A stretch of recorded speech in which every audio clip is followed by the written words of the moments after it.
जर one time meal म्हणजे अगदी पोटभरीचं जेवण बनवायचं असेल तर असा पुलाव नक्की बनवा. आणि त्यासाठी ड्रायफ्रूट, शेंगदाणे, कढीपत्ता, टोमॅटो, वेगवेगळ्या प्रकारचे व्हेजिटेबल्स नक्की ॲड करा. आणि फोडणीला तेलामध्ये जिरं, मोहरी, कांदा आणि आपण ज्या वेगवेगळ्या व्हेजिटेबल्स कट करून घेतलेल्या आहे त्या सगळ्या घाला.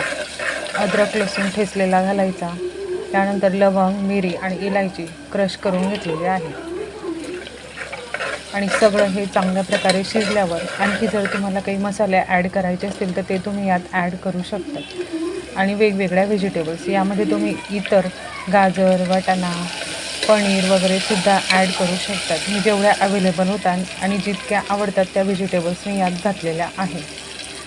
आणि नंतर हळद, मीठ, चटणी हे सुद्धा ॲड करा. आणि सोयाबीनसुद्धा यात तुम्ही ॲड करू शकतात. आणि वन टाईम मील अगदी पोटभरीचं जेवण तयार होतं. असा हा व्हेज पुलाव आवडला असेल तर नक्की लाईक करा, शेअर करा, सबस्क्राईब करा. चला, सगळ्यांना श्री स्वामी समर्थ. तोपर्यंत बाय. पुन्हा भेटू पुढच्या रेसिपीसोबत. आणि वरनं पुलाव शिजल्यावर थोडंसं गावरानी तूप नक्की घाला. अगदी छान आणि चविष्ट असा पुलाव हा तयार झाला.